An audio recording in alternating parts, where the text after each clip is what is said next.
El libro se llama En defensa de la Constitución. ¿Y por qué la idea de tener un libro que tenga esto? ¿Qué se trabaja en este libro? Para decirlo muy rápidamente. Lo que tenemos que tener presente es que la importancia de lo que es hablar de la Constitución hoy. La Constitución es parámetro para limitar el poder, sea el poder de particulares o poder de instancias estatales. La Constitución es la pauta para regular cómo se generan normas jurídicas en un país.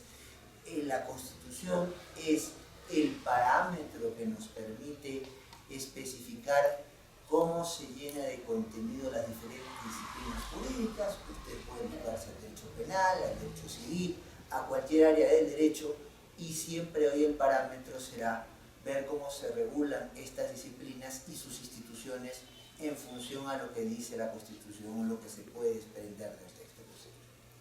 Ahora, para poder aplicar esta Constitución a cabalidad, lo que hay que hacer es interpretarla.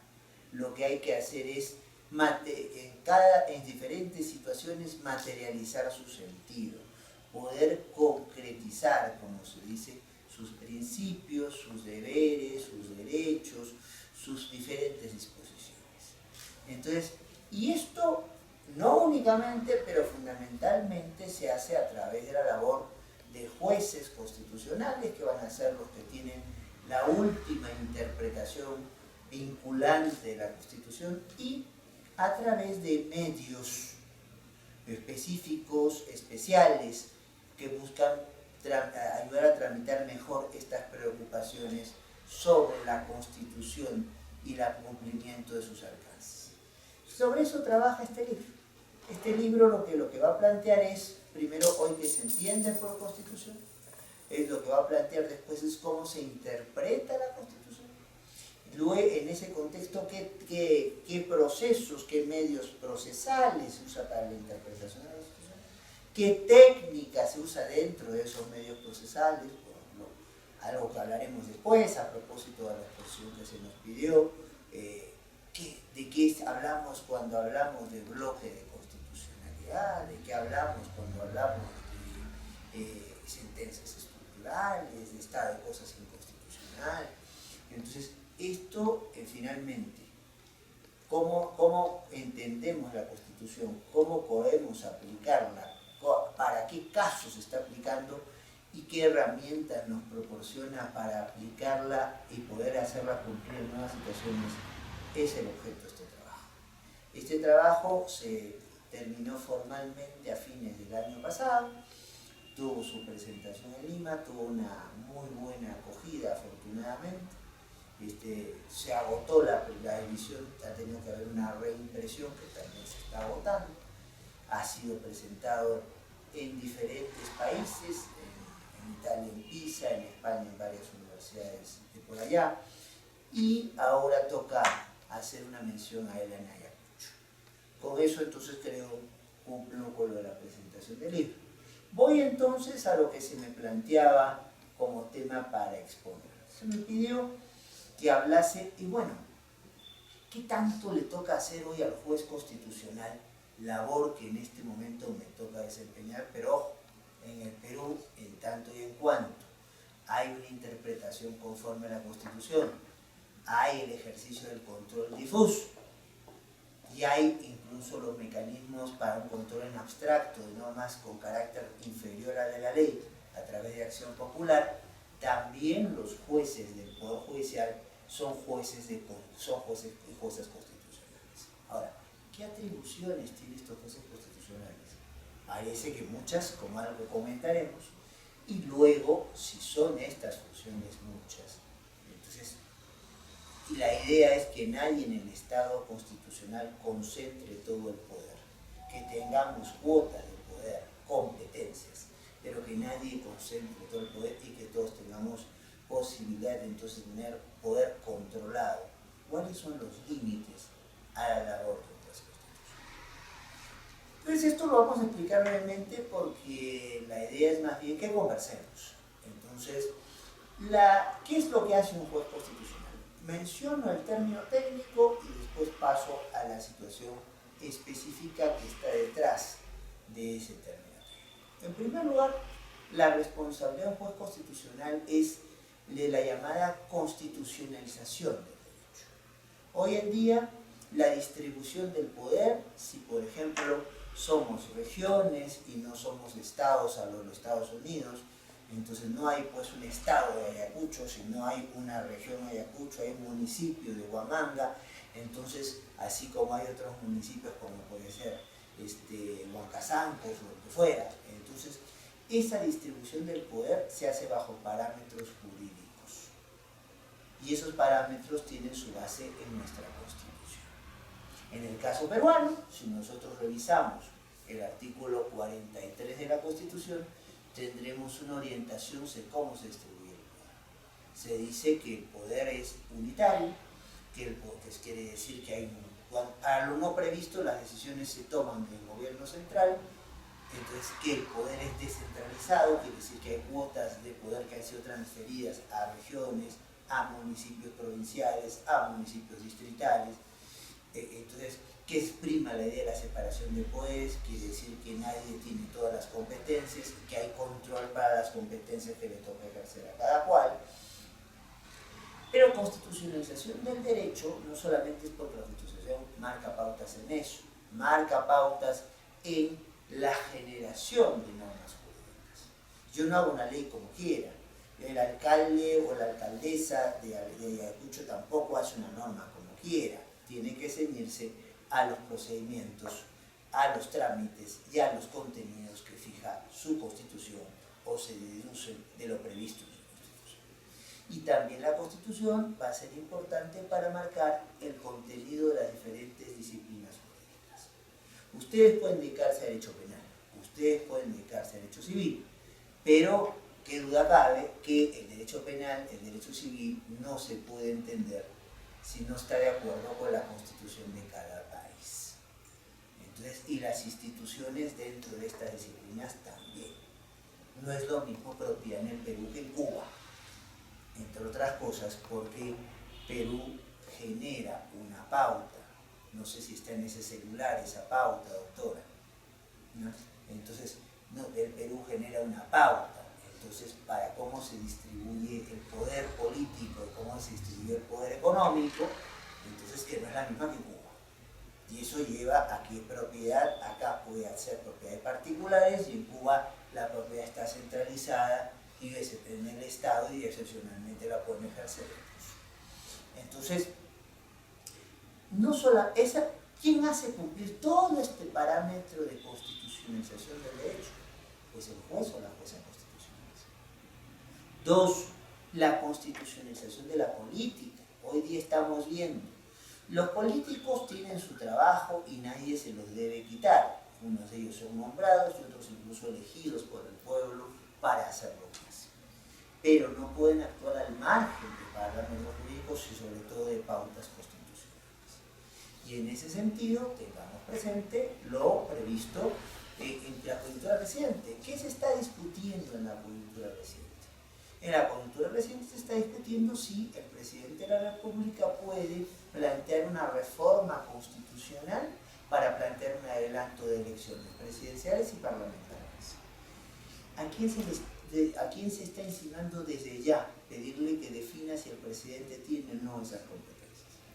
Bueno, ustedes conocen la respuesta. A los jueces constitucionales del Tribunal Constitucional. ¿Por qué? Porque la política no puede ejercerse violando las competencias de otros y sobre todo violando derechos fundamentales de las personas.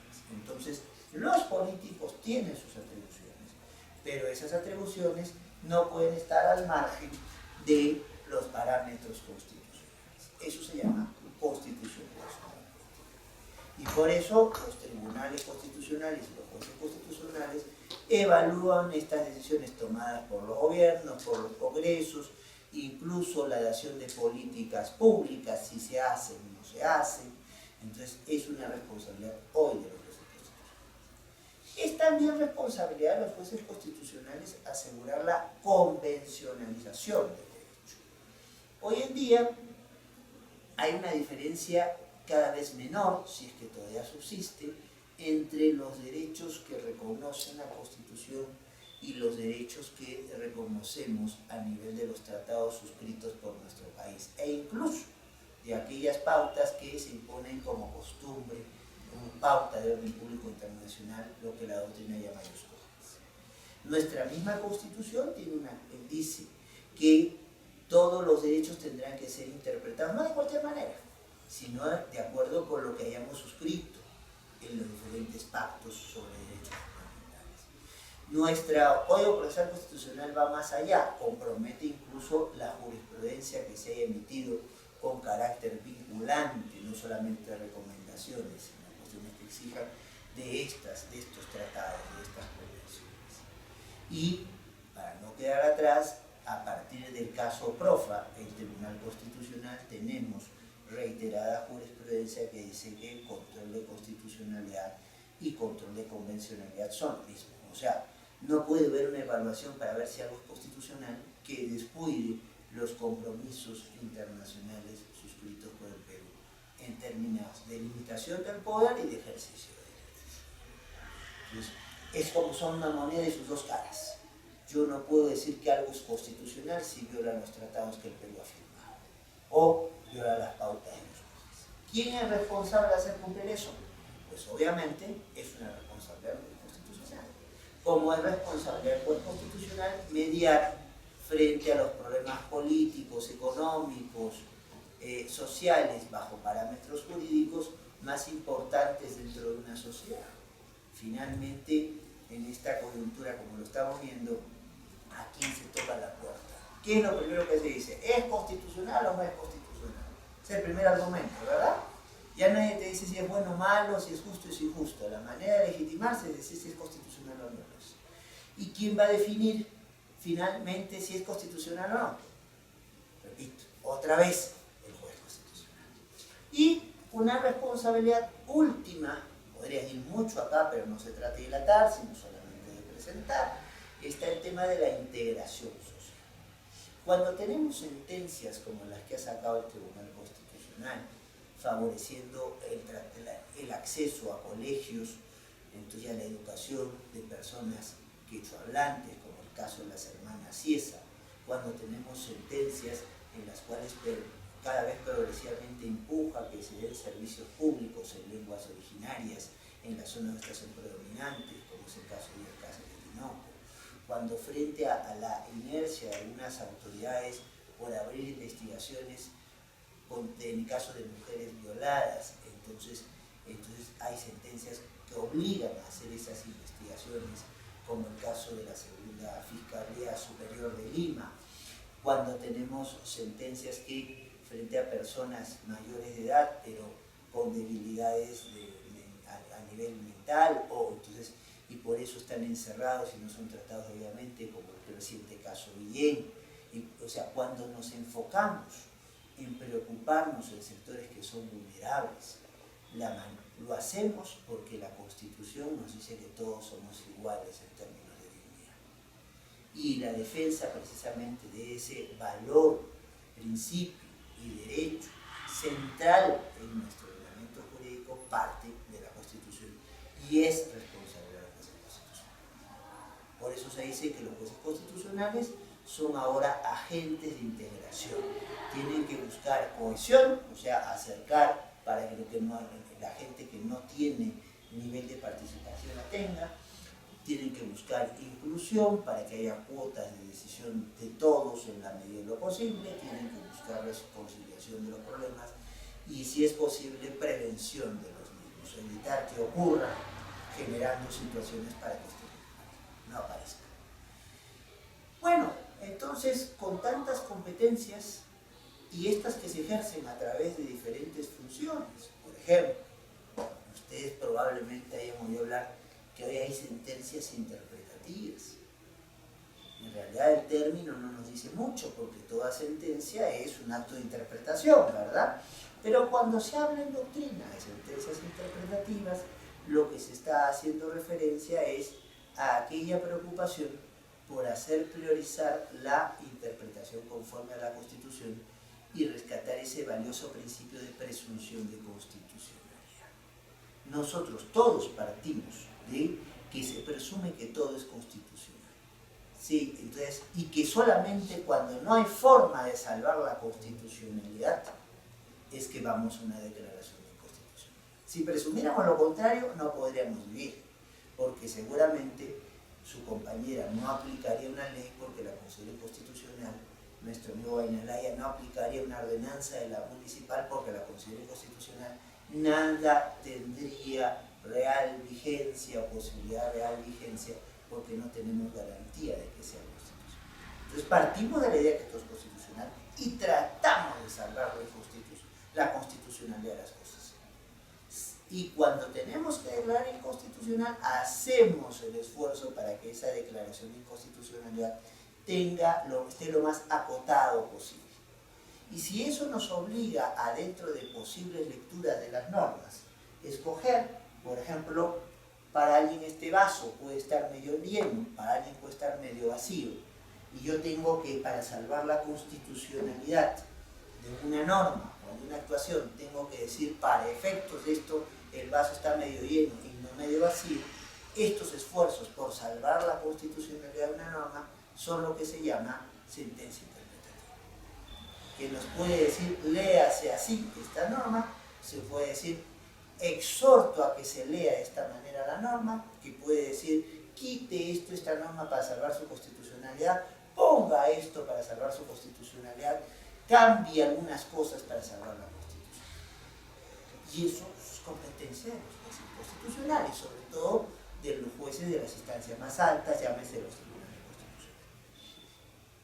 Hay también la posibilidad que cuando hay una omisión reiterada de cumplimiento de derechos fundamentales, entonces porque quien tiene que dar la regulación no lo hace y con eso causa daño a la gente, se pueden sacarle a las llamadas sentencias estructurales. Entonces no las hemos inventado nosotros, la inventó la Corte Suprema norteamericana, tampoco está en el celular. Entonces yo pediría que si alguien tiene que hacer alguna otra actividad, con todo gusto pueda salir, porque sinceramente me distrae si se pueden hacer otras cosas. ¿Ya? No quiero volverlo a decir. Entonces, parece que no me hago escuchar. Entonces, ahora, entonces el tema, ves que me distraje. Ahora, el tema entonces aquí es si nosotros vamos a tratar de salvar la constitucionalidad, a veces vamos a tener que decir, esta interpretación va y esta interpretación no va. Oiga, pero a mí esta lectura de la norma me parece buena, me gusta más. Bueno, eso puede ser muy simpático, pero si hay una lectura de una norma que salva su constitucionalidad, esa es la lectura correcta. Y si entonces eso es lo que llamamos ciencia interpretativa. Y si el legislador o el gobierno no hace su trabajo en largo tiempo, entonces hay sentencias estructurales. A eso estaba hablando antes que me distrajeran, que es el tema de sentencias que son base de la jurisprudencia de la Corte Suprema norteamericana y adaptada por varios tribunales constitucionales, Colombia, por ejemplo, donde si el legislador... ¿Qué pasa con el caso de las hermanas Ciesa? Estas chicas, en ese momento una 18, una 19, con las justas habían podido terminar la primaria en un colegio que estaba a 1 hora y media del pueblo donde vivían. Para poder hacer la secundaria no las dejaban entrar a ese colegio. ¿Por qué? Porque el plan de educación rural decía que ese colegio solamente era para varones. Entonces, para estudiar la secundaria, ¿qué tenían que hacer estas chicas? Como no había regulación legal que permitiera el colegio rural allí, estas chicas tenían que meterse en un curso nocturno en Bagua Grande, que quedaba a 4 horas de donde ellas vivían. Y tenían que hacer 2 horas en un vehículo y 2 horas a pie, a mitad de la selva. Obviamente, si ustedes tienen que hacer una clase nocturna, termina su clase y le dicen que vaya a ir 2 horas en un carro, después caminen 2 horas a mitad de la selva, le están diciendo que ustedes no pueden estudiar. Y eso se lo están diciendo a todas las mujeres que viven en zonas rurales, que no tienen un colegio al costado, porque el Estado no se preocupó en su momento de planificar cuántos colegios rurales se necesitaban y en qué colegios se necesitaban espacios para hombres y espacios para mujeres, y cuántos espacios para hombres y cuántos espacios para mujeres. El tomar mientras tanto el gobierno, mientras tanto el Congreso no haga estas cosas, decisiones, por ejemplo, dejar que estas chicas puedan entrar al colegio que estaba cerca, que era un colegio de primaria y secundaria, pero que no los querían autorizar, obligar a que el Estado dicte, como ya dictó, un plan de educación rural y que comience a regular mejor estos temas, es lo que se llama una sentencia histórica. Sin duda, entonces, el juez constitucional ahora tiene mucho poder, hace muchas cosas, puede hacerlas a través de diferentes procesos, los que ustedes conocen, el habeas corpus para la libertad personal y derechos vinculados, el habeas data para el acceso a información, autodeterminación informativa, el amparo para todos los derechos fundamentales, la idea del proceso de cumplimiento para asegurar, valga la redundancia, que se cumplan las obligaciones establecidas a nivel legal o constitucional, el proceso competencial para definir cuando la Constitución ha establecido que algo se tiene que hacer. A veces hay problemas, a veces todos quieren hacer conflicto positivo, a veces nadie quiere hacer conflicto negativo, y a veces uno, por querer hacer, se mete en competencias de otro, conflicto competencial por menoscabo. Entonces, ahora, frente a esto, yo lo que les pediría entonces es tener presente, también está pues como no, el proceso de inconstitucionalidad. En abstracto puedo decir que una norma con rango de ley deja de tener vigencia en un ordenamiento jurídico. Entonces, yo les pediría entonces tomar en cuenta, si tenemos estos procesos, estos medios procesales, si tenemos estas competencias que hemos hablado, convencionalización del derecho, constitucionalización del derecho, de la política, mediación, integración, y además tenemos técnicas como las que hemos mencionado y algunas más, hombre, este juez constitucional o esta jueza constitucional tiene muchas competencias en sus manos. ¿Cómo se controla esto? O nadie los controla. O pueden hacer lo que le da la gana. Y si pueden hacer lo que le da la gana, ¿cómo quedan las pautas del Estado constitucional? Donde la idea es que nadie concentre todo el poder. Porque si alguien concentra todo el poder, puede abusar de ese poder y nosotros no tener derechos, sino lo que esa persona nos quiera conceder. Entonces, y con esto ya termino, entonces se habla de la idea de que el juez constitucional tiene límites que van más allá de su propia autolimitación, de su prudencia para decir aquí hablo y aquí no hablo. ¿Cuáles son los ejes importantes para estos límites? Por cargo a conversarlos si es que hay intención de conversar. El primero de estos ejes es obviamente la norma que se está interpretando. El juez constitucional, antes que cualquier otra cosa, es un intérprete. Es alguien que busca darle sentido para aplicar las situaciones concretas a algo, y ese algo es la Constitución. Entonces, el juez constitucional puede interpretar de manera literal la Constitución, suele interpretarla de manera sistemática consigo misma, o sea, para que el artículo 44 no se contradizca con el 66, puede hacerlo sistemático con los otros tratados. Oiga, la Constitución dice esto, pero hay que entenderlo de cara a lo que dice la Convención Americana de Derechos Humanos. Entonces, pero lo que no puede hacer el juez constitucional es olvidar qué es lo que interpreta. Él no es constituyente, él no hace la Constitución, él lo que desarrolla y busca asegurar es que se cumpla la Constitución. El primer límite al juez constitucional es justamente el conjunto de normas y disposiciones que tiene que interpretar, que llamamos Constitución.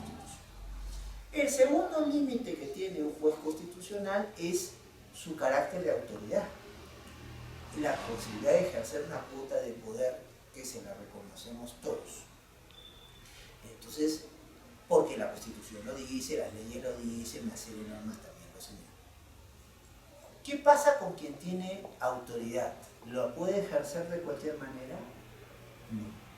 Quien tiene autoridad primero tiene que tener una coherencia lógica, ¿verdad? Tiene que tener una actuación racional. no puede desconocer ciertos parámetros básicos. O sea, no puede decir que en este caso usted es hijo y no es hijo al mismo tiempo. Tiene que respetar lo que se llama, por ejemplo, un principio lógico de no contradicción. Entonces hay una cuestión de racionalidad en la actuación de cualquier juez, de cualquier autoridad en general y de un juez constitucional o una jueza constitucional en particular. 2. El juez constitucional, la jueza constitucional tiene que actuar con una lógica ya no solo de racionalidad, sino de razonabilidad. ¿Qué quiere decirse con esto? Que no puede ser arbitrario. Entonces, yo tengo poder, puedo meter a alguien a la cárcel, pero como alguien de los presentes me cae mal, entonces aprovecho y lo meto a la cárcel. Yo puedo, entonces, ejercer la cuota de poder, incluso limitar derechos, pero tiene que ser en función a fines lícitos. Y esos fines lícitos ser planteados por medios adecuados. No todos, ni la autoridad puede hacer lo que quiera. La autoridad de tránsito puede poner límites, sí. Como quiera, no. Tiene que hacerlo con una finalidad. Primero, que todos tarde o temprano podamos desenvolvernos, pasar, estemos en auto, estemos a pie, etcétera, etcétera. Y para eso no va a mandarle disparos a todo el mundo. Lo que va a hacer es o se vale de un semáforo o se pone a usar ciertas reglas de tráfico. Entonces pasa la gente que está por la 28 de julio y no pasa la gente que está por una calle transversal. Entonces, racionalidad, razonabilidad son parámetros que tiene que respetar toda autoridad en general y un juez constitucional en particular. Pero también tiene que respetar corrección funcional. ¿Qué quiero decir con esto? Tiene sus competencias y tiene que trabajar en función a esas competencias. El juez constitucional no es fiscal. El juez constitucional no es alcalde. El juez constitucional no es legislador. Entonces, habrá cosas que por más voluntad que quiera, no las va a poder hacer porque se las toca hacer a la alcaldesa, a la legisladora o a quien sea fiscal. Corrección funcional. Y motivación. Obviamente toda autoridad tiene que justificar por qué hace lo que hace, porque si no podría estar en un supuesto de abuso del poder. Entonces va a tener que explicar por qué ha hecho lo que ha hecho para que primero podamos entender el sentido de lo que se planteó. Si me dicen, usted tiene que hacer esto mañana, pero no se entiende qué es lo que tengo que hacer, no es que yo no quiera cumplir, es que como no entiendo, no voy a poder cumplir. 2. La decisión tiene que estar, de una autoridad tiene que estar también con ese deber de motivación, porque si yo no estoy de acuerdo con la decisión, ¿cómo cuestiono algo que no puedo saber cuál ha sido su justificación? A mí me puede parecer muy mal que hayan cambiado el sentido del tráfico en varias calles de Ayacucho, pero para poder cuestionarlo debidamente, alguien me tiene que explicar cuál ha sido la justificación de ese cambio de sentido de calles. Eso es lo que se llama motivar. Entonces, toda autoridad, el juez constitucional lo es también, entonces tiene que respetar racionalidad, razonabilidad, corrección funcional, deber de motivación. Entonces ya tenemos un segundo tipo de límites al juez constitucional. El texto, una naturaleza de autoridad, pero vamos al tercero y último que aquí vamos a mencionar. Se podrían hablar de algunas otras cosas, cuál es el sistema de gobierno en que se vive, el conjunto de valores que se acoge, pero para abreviar, entonces hablemos de lo que se hace más notorio. Está bien, el juez constitucional es autoridad, pero la autoridad de un juez se ejerce igual que la autoridad de otros funcionarios. Por ejemplo, aquí tenemos amigos de la Policía Nacional. ¿Tienen autoridad? Sin duda tienen autoridad. Pero es la misma autoridad que un juez, ¿no? La autoridad de un juez tiene carácter, función jurisdiccional. O sea, imparte justicia. Lo que hace es resolver situaciones de incertidumbre o de conflicto que tengan relevancia para nuestra vida cotidiana de todos. Si a uno de ustedes se le pierde un lapicero, pues no vamos a buscar un juez constitucional. Pero si alguno de ustedes, por estar aquí, entonces invaden su casa y violan su propiedad con eso, probablemente sí va a tener que buscar un juez constitucional en sede de amparo. Entonces, el carácter jurisdiccional de este juez obliga a establecer algunas limitaciones. Sin duda que sí. Primero, el legislador puede decir, apruebo esta ley o no apruebo esta ley porque me parece. Me parece oportuno o no me parece oportuno, me parece buena o no me parece buena. Que se equivoque o no se equivoque es otra cosa. El gobierno igual, el gobierno puede, por ejemplo, plantear una cuestión de confianza ante el Congreso, no hacerlo, declarar la guerra a un país vecino, no hacerlo. Sus actuaciones son en función a criterios de calidad o de oportunidad. Me parece, me gusta, lo creo conveniente. ¿Esa es la consideración de un juez? Un juez puede decir, me parece que han violado el derecho a la libertad de expresión de alguno de ustedes. Un juez resuelve en función de derechos, obligaciones, de cumplimientos de derechos y obligaciones.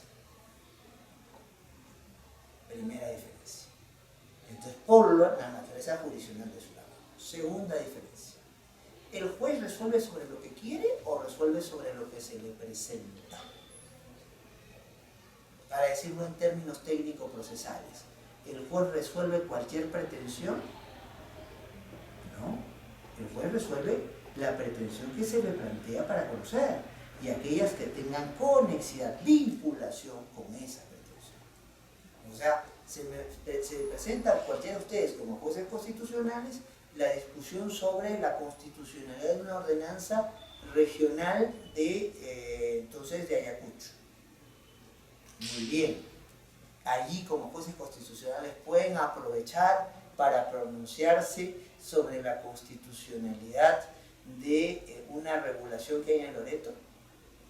No me dice lo preguntó. Y en principio parece que nada tiene que ver con el problema de Ayacucho. Entonces, por más buena voluntad que yo tengo, no puedo pronunciar. Un juez se pronuncia sobre lo que es puesto en su conocimiento o lo que tiene directa vinculación. Si se pronuncia de más, ya sabemos, es ultrapetita. Si se pronuncia de menos, es citrapetita. Entonces, el juez tiene que cumplir con los parámetros de resolver lo que se le pide resolver o lo que esté directamente vinculado a eso. Otra lógica de límite para el juez constitucional es, sin duda, el tema de la convencionalización del derecho que hablábamos hace un rato. Yo puedo ser partidario de la pena de muerte, pero si hemos firmado un tratado que no permite aplicar la pena de muerte para cierta situación, obviamente yo como hombre de derecho, o en el caso de las mujeres que son juezas, como mujeres de derecho, no podrán aplicar la pena de muerte para ese caso.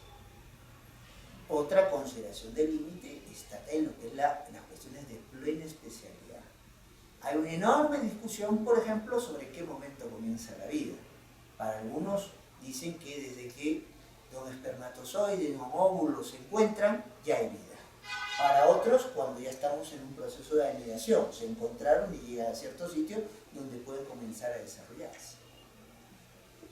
Entonces, ¿quién va a definir eso? ¿Un juez? No, para eso se necesita el aporte del especialista, ¿verdad? O sea, un juez no es médico, un juez no es ingeniero, un juez no es mecánico. Hay ciertas cosas que no se resuelven con la voluntad de un juez, sino con los insumos que nos da quien tiene el saber, el conocimiento especializado. Y eso opera como un límite para nosotros. A mí me pudiera encantar que la Tierra sea triangular, pero no va. Entonces, y está probado que no lo es. Entonces yo no puedo resolver encontrar un saber que ya está especificado por quien realmente lo maneja. Y por último, un límite a la labor de los jueces constitucionales es el tipo de situaciones que vemos. Hay casos que son, podríamos llamarlos casos fáciles.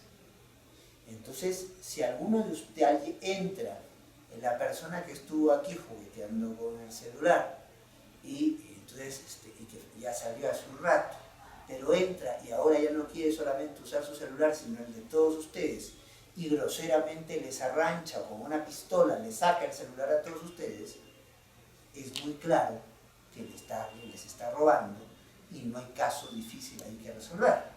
Una vez que la atrape la policía o que entonces si es flagrante con mayor razón, entonces la consecuencia va a ser un caso relativamente fácil. Queda claro, hay varios testigos, que esta persona robó. Pero no todos los casos son así de fáciles.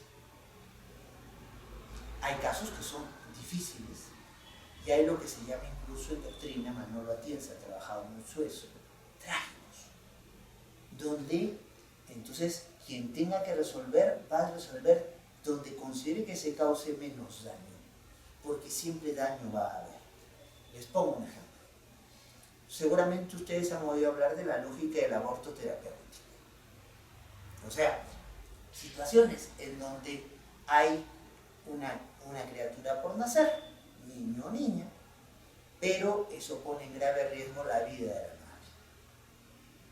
Y claro, entonces, en ese contexto no pueden sobrevivir los dos.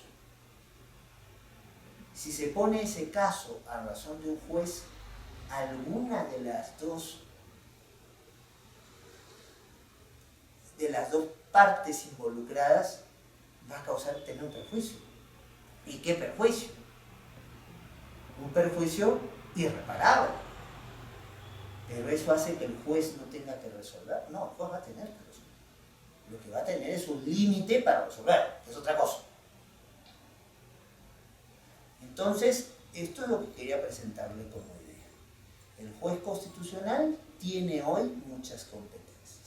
No es, como se decía hace algunos años, un mero legislador negativo. O sea, el legislador mete la pata, dice algo que no va con la Constitución y digo, esté equivocado. No. Es, antes incluso de ser un controlador, es un intérprete, vinculante, el que trata de llevar o asegurar que todos caminemos, concreticemos, materialicemos los valores, los principios, los derechos, las pautas de una Constitución para que nuestra sociedad funcione conforme a derecho y con respeto a los derechos. En ese escenario tiene muchas atribuciones. En ese escenario esas muchas atribuciones, una serie de técnicas y de procesos para plasmarse. Eso formalmente les da mucho poder. Pero en el Estado constitucional no podemos permitir que alguien tenga todo el poder o tenga un poder sin control. Porque el que tiene poder sin control corre el riesgo de caer en el abuso. Y cuando alguien cae en el abuso y ese abuso no se limita, entonces no tiene inmunidad, tiene impunidad. Y nosotros no tenemos derechos, sino lo que esa persona nos quiera dar. Entonces, esa es la idea que quería compartir con ustedes y conversemos por responder las preguntas de quienes estén interesados en preguntar. Gracias.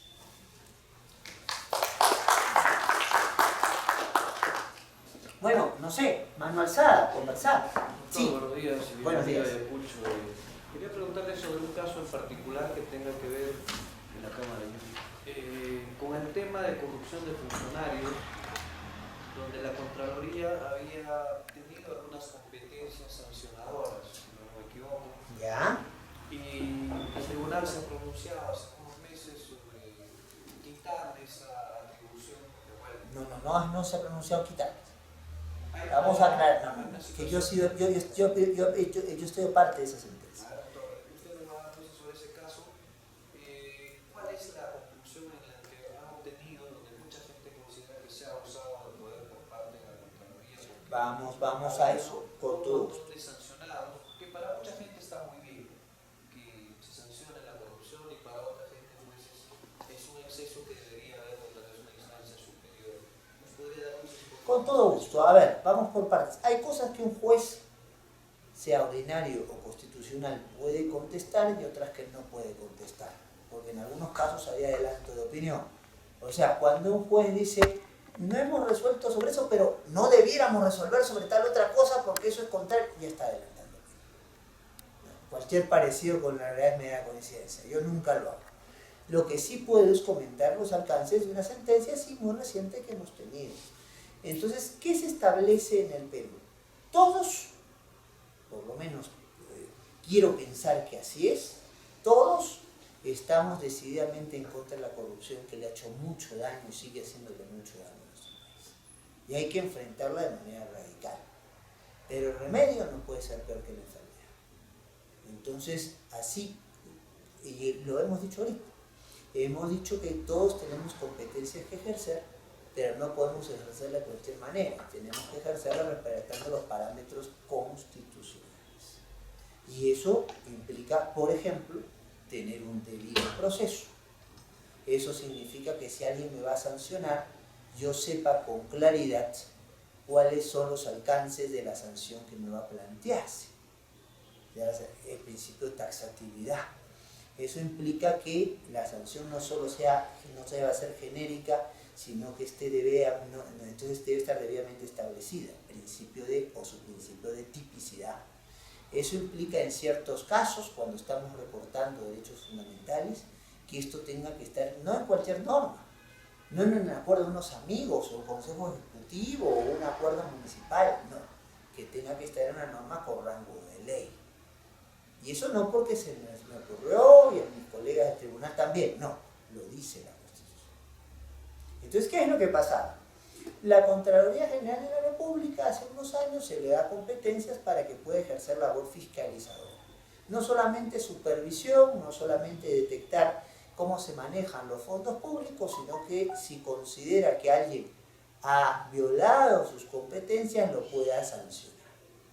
Esto muchos lo consideran inconveniente, porque claro, en algunos casos esa labor de fiscalización, de supervisión que hace la Contraloría se parece más a la de un juez que a la de un fiscal que a la de un juez. Entonces, con lo cual la Contraloría dice, parece que en algunos casos es fiscal primero y puede ser juez después. Y consideran que esto es inconveniente. Pero no todo lo que nos parezca inconveniente es necesariamente inconstitucional.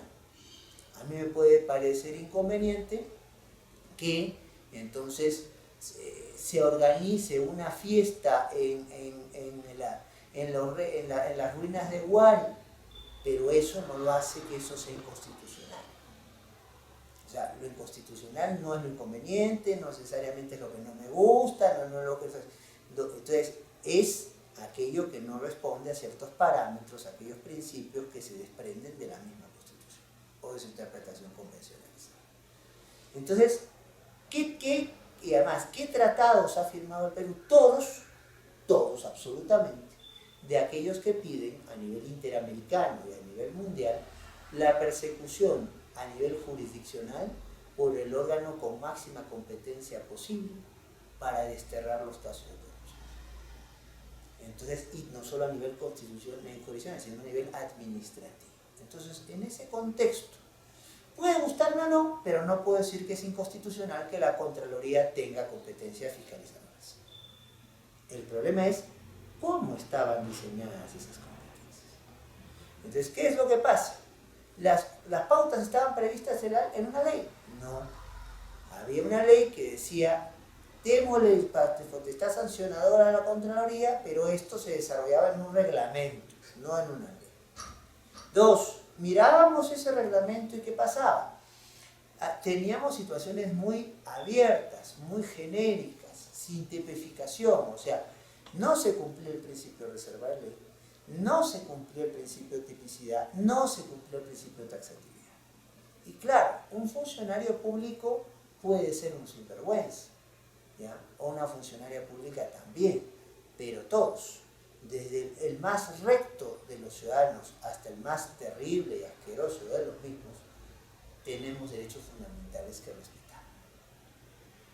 Si a mí me van a meter a la cárcel, me van a botar de un puesto, me van a quitar la confianza en una labor o me van a separar de un club, tiene que hacerse cuidando ciertos parámetros. Puede ser que tengan razón, pero no pueden hacerlo de cualquier manera. Entonces, eso es lo que resolvió el Tribunal Constitucional en su momento frente a la Contraloría. Usted, sí, bueno, puede gustarnos o no, pero si es constitucional, se salva la constitucionalidad de que ustedes puedan ejercer potestad sancionadora. Pero, tal como la tienen diseñada, es inconstitucional. Y ahí comienzan los problemas. Porque, claro, a la Contraloría se le advirtió hay un proceso abierto, se están cuestionando tus procesos, toma precauciones. No lo hizo. Entonces, ¿qué pasó? Hubo una serie de casos ya resueltos con esos procedimientos. Y lo más grave, casos en la misma Contraloría, casos que se había resuelto en la Contraloría pero se había impugnado ante el Poder Judicial, o la aplicación de ese procedimiento que ha sido declarado inconstitucional. No porque no se tenga la competencia, sino porque cómo estaba diseñada la competencia. Entonces, claro, la Contraloría ya con el problema pide la aclaración. Y sabiendo cuál es la respuesta, lo que debió hacer la Contraloría es cuando, por ejemplo, hubo una situación con mucha similitud con la normativa militar policial, que fue declarada también, no la competencia, sino la regulación que se tenía esa competencia inconstitucional, ¿qué hicieron? Fueron al Congreso y plantearon una nueva norma. Pues con todo el cariño que tengo por el Contralor, porque es un amigo de hace muchos años, entonces no hizo pues ir al Congreso, que era lo lógico, pedir una nueva norma. Entonces comenzaba la gente a decirle, tú no me puedes procesar, tú no me puedes sancionar en función a normas que dicen que entonces establecen un procedimiento que tú tienes competencia, pero lo estás ejerciendo de manera inconstitucional. Y claro, cuando hizo la consulta, la aclaración, lo que le hemos dicho es, oiga, lo que usted tiene que hacer es, vea, usted toque la puerta del Congreso para que le apruebe una nueva ley, y en esa nueva ley, en unas disposiciones finales, transitorias, entonces les dirá el Congreso qué es lo que tiene que hacer o cómo manejar esos casos para salvar la constitucionalidad de esos procesos. Lo que nosotros como tribunal no podemos hacer es habilitar que a cualquier persona, por más discrepancia que tengamos con su comportamiento, se le prive de su puesto, se le inhabilite para la función pública, se limite sus derechos fundamentales, cuando hemos dicho que el procedimiento utilizado es inconstitucional. Porque eso sería como decir, oiga, a usted lo meten preso, hemos dicho que por lo que lo meten preso no deben meterlo preso, pero como todavía nadie ha regulado algo distinto, que lo sigan metiendo preso. No podemos decir eso. Entonces lo que ha dicho el tribunal es, no nos corresponde a nosotros resolver estos casos. Obviamente hay casos que están ya en manos del Poder Judicial, porque como toda decisión administrativa puede ser discutida, ya sea en amparo o en contencioso administrativo ante el Poder Judicial, el Poder Judicial verá cómo resuelve esos casos.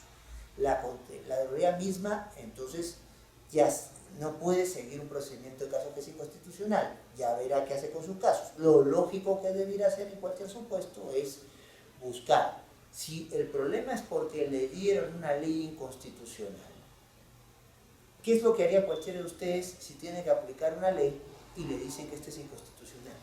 Lo lógico es que busquen que se les dé una nueva ley para poder seguir actuando. Entonces, eso es lo que se ha planteado en la sentencia. La Contraloría no ha perdido sus competencias, se tiene que luchar contra la corrupción hasta el final, pero no se puede hacer de cualquier manera. El remedio no puede ser peor que la enfermedad. Y de eso, entonces, para reprimir situaciones que son injustas de manera equivocada, sabemos mucho los peruanos en general y los ayacuchanos en particular. Entonces, no podemos hacer las cosas de cualquier forma. Y si la forma no estuvo bien hecha, no estuvo bien manejado el procedimiento, se plantearon sanciones que eran inconstitucionales, pues eso hay que buscar cambiarlo para poder seguir sancionando, ahora sí, sin cuestionamientos posteriores. Porque ¿saben qué es lo peor de todo? Que ya estaba pasando. Que obviamente el Poder Judicial corregía algunas decisiones de la Contraloría. Y lo más grave, ya alguna gente estaba yendo al sistema interamericano y era cuestión de tiempo que hubiera una condena al Estado peruano por este tipo de actuaciones de la Contraloría. Entonces, es mejor, como dicen las señoras mayores, curarnos en salud que esperar a la enfermedad. Y eso es lo que hemos hecho. ¿No es simpático? No necesariamente simpático, pero si usted quiere una labor simpática, no se meta a juegos. Alguien cuando va ante un juez, entonces, si gana, considera que gana porque le corresponde, y si pierde, considera que pierde por culpa del juez. O sea, el juez no es un personaje para agradar, es un personaje para resolver conflictos, y si es juez constitucional, en aras de los parámetros de la Constitución. No sé si hay alguna otra intervención. Usted mismo. Bueno, venga. El caso de la prisión preventiva, Mm. que se ve con mucha frecuencia desde cualquier tipo de delito, desde un caso funcional hasta un caso doméstico. Se está tocando este tema porque da la impresión de que se está aplicando mucho la prisión preventiva, se está abusando de esa impresión, y como dice, a mucha gente se le está poniendo en prisión cuando no se le ha declarado todavía culpable de un determinado delito. ¿Cuál es la opinión que podríamos tener sobre este tipo? Bueno, ya hay un pronunciamiento muy conocido, que es el caso Humala Heredia, al respecto. A ver, lo que a veces no entienden los políticos y algunos miembros de medios de comunicación es que el juez no es un político y que su pronunciamiento debe estar desprendido de cualquier consideración político-partidaria, que lo que tiene que tratar es de asegurar el cumplimiento de los parámetros constitucionales. Entonces, no, es que si tú resuelves dándole la razón en un caso que toca al político, ¿cuál es? Porque es tu amigo. Y si le resuelves, esto es tu enemigo. Así no funciona un juez, por lo menos un verdadero juez. Entonces, ¿qué pasa en muchos casos en el país? Todo indica que hemos hecho un uso excesivo de la detención preliminar, pero como es tan corta, no se puede revertir, y de la prisión preventiva. Entonces, que hay otros mecanismos de limitación de la libertad personal para asegurar el juzgamiento de alguien que parece estar involucrado directamente en un caso que puede ameritar una sanción de cierta magnitud, y que además, entonces, ponerse a recaudo para que esta persona no se fugue o por lo menos no obstruya el desarrollo del trabajo. Entonces, ¿qué pasa? La tentación ha sido de muchos jueces y muchos fiscales recurrir a la prisión preventiva, que debiera ser la última alternativa, no te digo como la primera, pero no precisamente para los casos, digamos, más radicales. ¿Qué ha hecho entonces el tribunal en el caso Heredia Humala o Humala Heredia, como ustedes lo quieran llamar? Entonces ha establecido que está bien. Entonces, ¿una persona puede estar en prisión preventiva? Sí, puede haber prisión preventiva, pero hay que tomar ciertos recaudos. Primer recaudo, entonces, hay que probar la vinculación o los indicios razonables, porque todavía ni siquiera estamos ante gente sentenciada, estamos ante gente procesada. Entonces hay que ver que hay indicios razonables de una vinculación con la comisión de un delito de cierta gravedad. Si no yo tengo indicios razonables, si no me dijeron, me parece, me cae mal y por eso se lo quiero imputar, pues por ahí no va la justificación para la prisión. 2. Dando un paso adicional, entonces, segundo elemento, entonces la idea del qué pasa con si esta persona la dejamos libre para juzgarla. No sé si ustedes han visto, entonces ya volvemos a la distracción del celular por atrás, entonces no sé si ustedes han visto, entonces un caso en Lima se ha hecho muy conocido, desagradablemente conocido, de un abogado que al parecer drogaba a algunas chicas para violarlas o por lo menos para sobrepasarlo con tocamientos indebidos y no autorizados. Entonces, ¿qué ha pasado? Ahora ya le están abriendo el proceso, pero ya nadie lo encuentra. Primero estaba por salirse del país y lo pararon. Entonces, y ahora cuando lo han citado 2 veces, bueno, todavía le queda una tercera, no aparece por ningún lado. Entonces, en algunos casos, no por la gravedad del delito o por el comportamiento de la persona involucrada, entonces conviene, para evitar un riesgo de fuga, conviene que la persona se le siga con la prisión preventiva. Tercer elemento, ¿qué pasa si no se quiere ir? pero comienza a ponerse de acuerdo con todo el mundo para que adapten sus testimonios o para que le frieguen la paciencia al juez, o sea, obstaculiza el desarrollo del proceso. Esconde pruebas, quema papeles, le dice a sus amigos que impidan que entren a ciertos sitios. Entonces, eso también se toma en cuenta para poder plantear una prisión preventiva. Y un elemento último, la prisión preventiva no puede durar por siempre. Tiene que haber un límite máximo de tiempo para una prisión preventiva. O sea, no podemos ameritar la mora de los jueces o fiscales, que de cierto están muy recargados en labor y hay casos que son muy complejos, hay que reconocerlo. Pero tampoco pues, podemos tener pues, a personas 5, 6, 7 años solamente con una prisión preventiva con la posibilidad de que se les pueda condenar. No.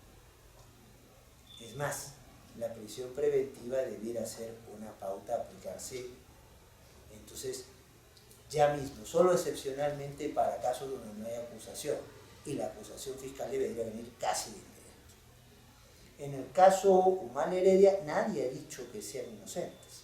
Eso lo tendrá que determinar los fiscales y los jueces pertinentes. Pero, ¿qué pasaba con estos dos señores? Había pasado casi un año de estar detenidos sin acusación fiscal, o sea, en el fondo no sabían por qué estaban detenidos y estaban detenidos con prisión preventiva. Entonces, independientemente de que nos caigan bien, regular o mal, de que estemos políticamente de acuerdo o desacuerdo con ellos, los derechos son para todos, para el bueno y para el malo. En la medida que somos todos seres humanos y todos tenemos la misma dignidad, los derechos son para todos. Entonces, no puede, no debe haber una persona con prisión preventiva si no se cumplen con ciertos requisitos básicos, y lo que hemos hecho nosotros es plantear estos requisitos básicos para que por futuros casos, y esa es una evaluación que se hace caso a caso. Alguna gente dice, no, yo como al tribunal ya se levantó una prisión preventiva, las va a levantar todas. No, señor, no es así. Es más, no viene siendo así. Han habido otros pedidos de prevenciones preventivas donde nosotros hemos dicho, un momentito, pues aquí sí hay un comportamiento donde hay riesgo de fuga o hay riesgo de obstaculización. Este es el personal, no, aunque pida frente a eso habeas corpus, no se le puede cortar la prisión preventiva. ¿Por qué? Porque cuando uno establece criterios, establece pautas que no son de aplicación a rajatabla en todas las situaciones, sino son para evaluar caso a caso. Muy bien, ¿alguna pregunta más? Para poco variar las cosas con su compañero que está atrás. Sí, con todo gusto.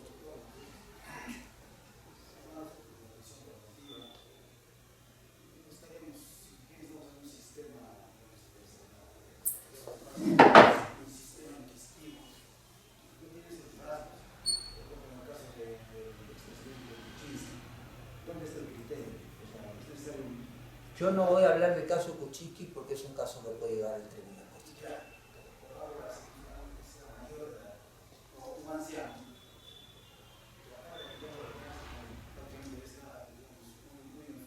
Bueno, pero lo que nos toca, si usted, lo que pasa es que usted llegó tarde y estaba viendo el celular, pero justamente lo que estaba contestándole a su compañero era eso. El tribunal lo que ha hecho es fijar criterios. Entonces, una persona, entonces, ¿está comprometida o no? ¿Hay indicios de estar comprometida o no con la comisión de un delito más o menos grave? Si la respuesta es sí, vamos avanzando para la prisión preventiva. Si la respuesta es no, no hay prisión preventiva o no debiera haberla. 2. Esa persona que parece tener un comportamiento comprometido con un delito de cierta magnitud, entonces si se le juzga en libertad, ¿se va a escapar? ¿Va a querer hacer como este abogado que hemos ido conversando un rato, querer seguir en el primer vuelo posible fuera, querer un vuelo a Guayaquil, o se va a quedar a seguir el proceso con toda energía? Entonces, si la respuesta es se va a quedar, entonces seguimos avanzando entonces para poder dejarlo libre o seguirle otra pauta, pero si hay indicios de que se quiere fugar, entonces pues obviamente hay punto para prisión preventiva. ¿Qué pasa si entonces una persona no se quiere fugar, pero comienza a hablar con todos sus amigos y dile, tú recúsame al juez, tú entonces ándame a esa casa y quema tales papeles, tú ándame a esta oficina y llévate tales cosas, habla con fulana para que no diga nada, borra estas cintas. No estoy hablando de ningún caso en particular, sino de situaciones que pueden darse. Entonces aquí, si hay un peligro de obstaculización que se comprueba, o que por lo menos hay indicios razonables de ese peligro, entonces eso es un punto a favor de la prisión preventiva. Un último aspecto, sí, frente a las personas de la tercera edad se tiene que tener una preocupación especial con respecto a condiciones de detención. Pero no solo a ellos, ¿eh? Entonces hay normativa nacional e internacional sobre la posibilidad de, por ejemplo, la detención de mujeres en estado de gestación, de personas obviamente que tengan algún problema de salud, máxime si son alteraciones mentales. Entonces, y obviamente en el Perú la pauta es más dura que otros países.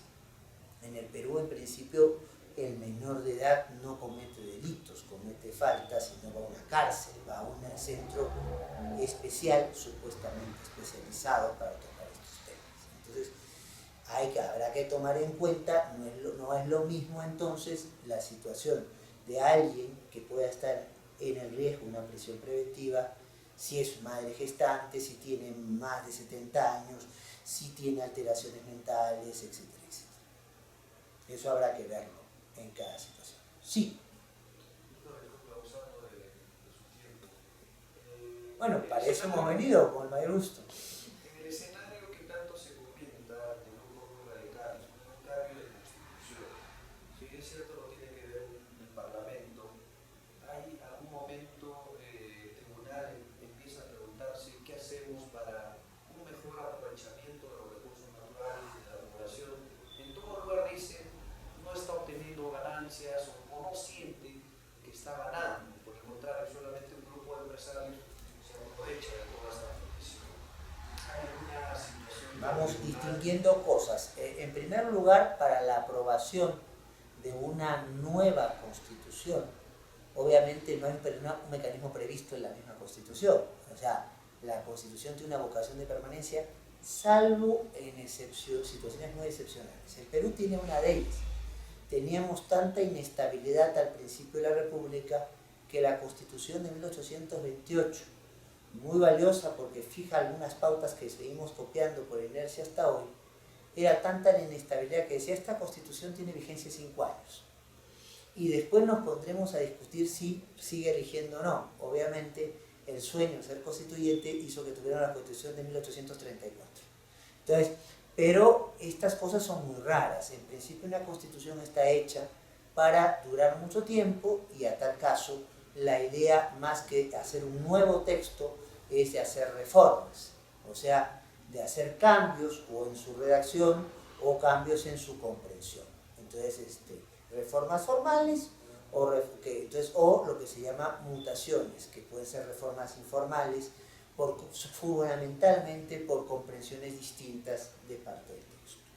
Esta labor de reforma o sobre todo de una labor de una nueva constitución obviamente puede tener muchos parámetros.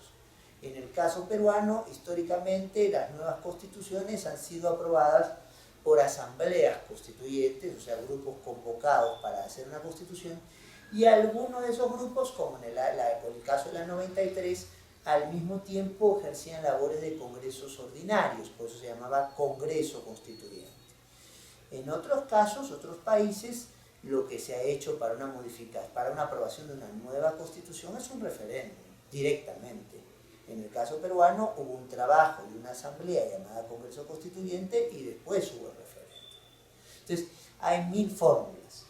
Ahora, ¿le toca al Tribunal Constitucional decir si esta constitución es constitucional? No, la responsabilidad, y esto se pregunta ya se hizo a propósito de un caso que planteó el Colegio de Abogados del Cusco hace unos años, cuando ya, entonces, caído el gobierno de Fujimori, se entraba a la discusión sobre si era constitucional la Constitución del 93.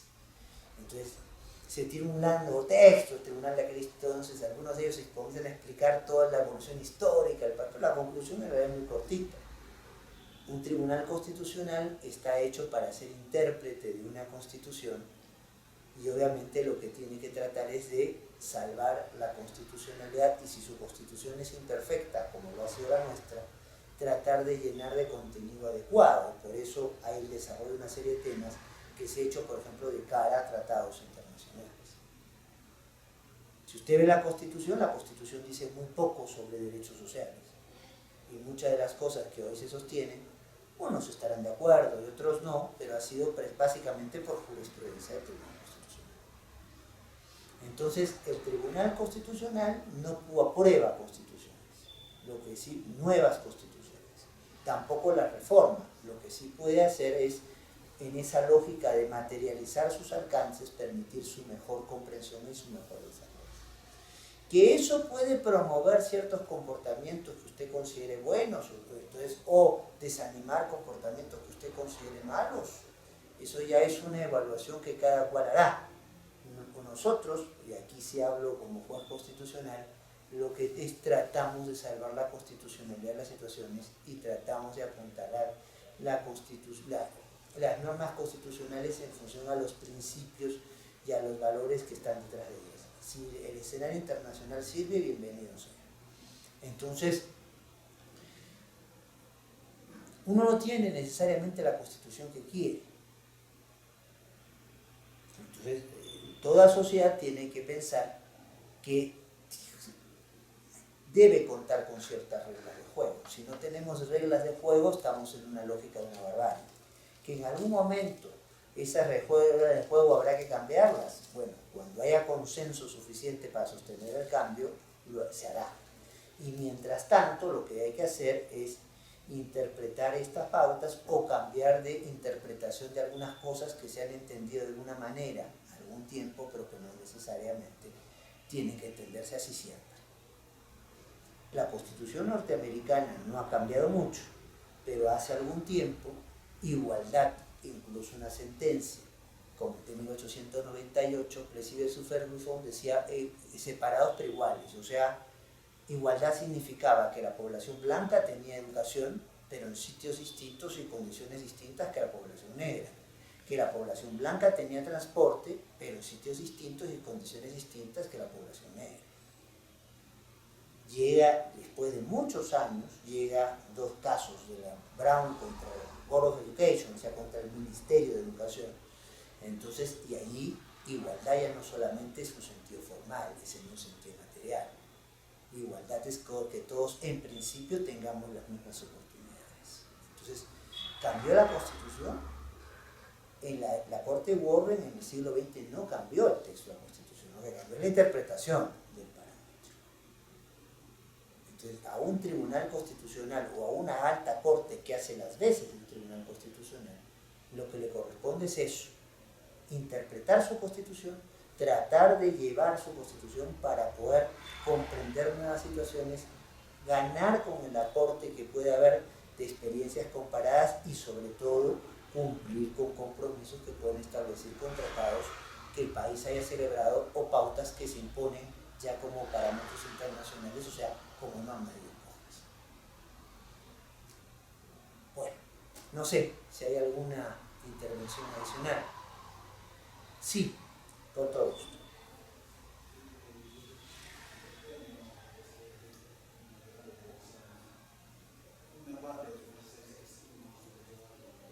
Y al tribunal le van a preguntar sobre eso, por eso no puedo entrar en ciertos detalles. Entonces, pero hay cosas que sí puedo decir. Entonces, porque yo salgo a veces a medios bastante menos de lo que piden, porque si no podría vivir. Pero, entonces está bien, ellos quieren dar la noticia, pero la obligación nuestra es resolver los casos, no es estar... Entonces, pero yo lo que yo voy a decir es lo que dice la sentencia y voy a constatar es lo que ha venido ocurriendo. Nosotros hicimos frente a esta situación, en noviembre del año pasado sacamos una sentencia.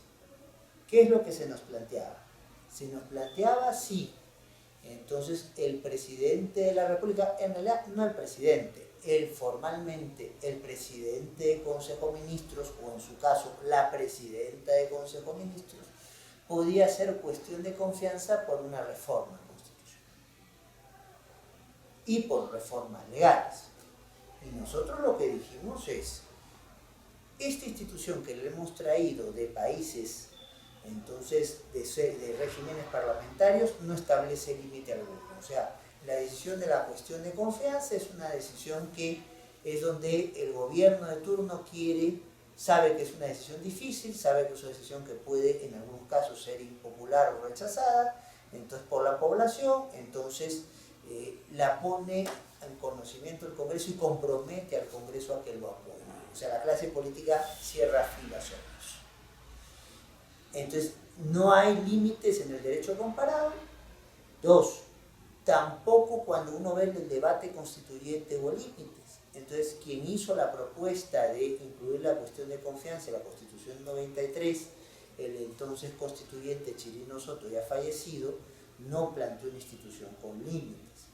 Entonces, cuando resolvimos el caso, dijimos, bueno, no hay, en el Perú se maneja una comprensión abierta sobre la cuestión de confianza.